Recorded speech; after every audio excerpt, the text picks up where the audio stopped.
شرف بسيادتك يا فندم. أنا منصور عبد الغني، مدير تحرير جريدة الأهالي. منصور بيه، دي أول زيارة لسيادتك يا فندم؟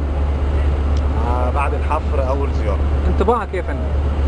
طبعا يعني حاجة مشرفة وحاجة يعني تدعو للفخر إن الواحد عايش الفترة ديت، عايش الفترة الزمنية ديت، وربنا يعني اداله الفرصة، أو زي ما احنا شفنا يعني حاجة يعني رجعتك يعني بنى الأهرام، حفر السد العالي، مشروعات الصناعية العظيمة، حديد والصلب، ألمونيوم، حاجة كده رجعتك للزمن الحلو الجميل اللي المصريين كلهم بيعتزوا بيه بقى أيام ما كانت مصر بقى. يعني قرارك أنت اللي خدته وبدأت بيه، تمويلك من جيبك زي ما بيقولوا مصريين، تنفيذ مصري. يعني بص الموضوع يعني الواحد طبعا يعني من كتر ما هو حاسس بالفخر. كنت متوقع يا منصور بيه هذا الإنجاز؟ كنت متوقع منصور بيه اللي سيادتك شفته؟ والله انا هقول لك على حاجه. انا من خلال طبعا يعني معرفتنا برئيس الجمهوريه من اول ما جه، او من اول ما يعني الناس عرفته، طبعا احنا عارفينه من قبل كده.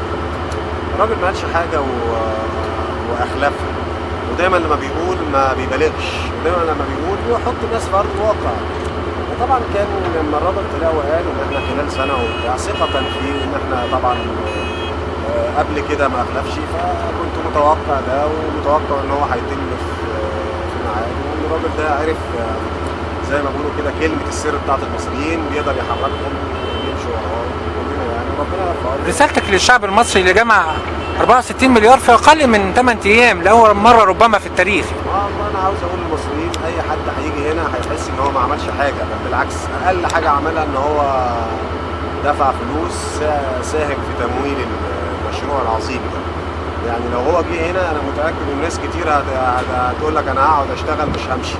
يعني فعاوز اقول للشعب المصري ان انتوا يعني اللي عاوز يعرف هو عمل ايه يجي، اللي عاوز يعرف يعني المشروع العملاق الفتره الزمنيه دي العظيمه يجي ويشوف، هيحس ان هو يعني يقدم حاجه لبلده. رسالتك للرئيس السيسي صاحب القرار إقامة القناة في ظروف صعبة جدا هيشتغل معانا يا فندم. كنا متشكرين.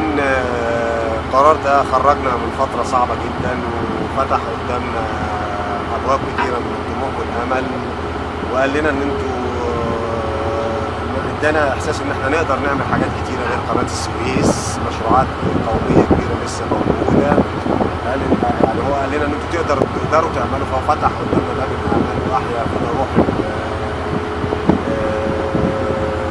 يعني أقول لك الفخر، يعني إن إحنا مصريين. كنا متشكرين، ويا ريت يعني على كده على طول واحنا معاك.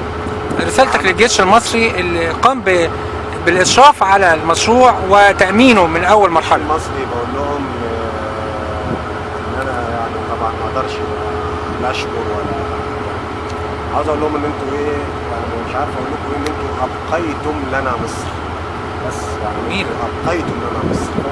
مش عارف اقول لكم ايه، يعني طبعا يعني ما فيش كلام ينفع يتقال. كلمة أخيرة نقول تحيا مصر. تحيا مصر طبعا، تحيا مصر، تحيا مصر بالتوفيق، ويا رب كده يعني إلى الأمام نحو استقلال القرار المصري. وزي ما بقولك كده إيه، قرارنا من راسنا من أول ما جه الرئيس السيسي، يا رب كده تقدم مستقبل. شكرا منصور بيه، شكرا يا فندم.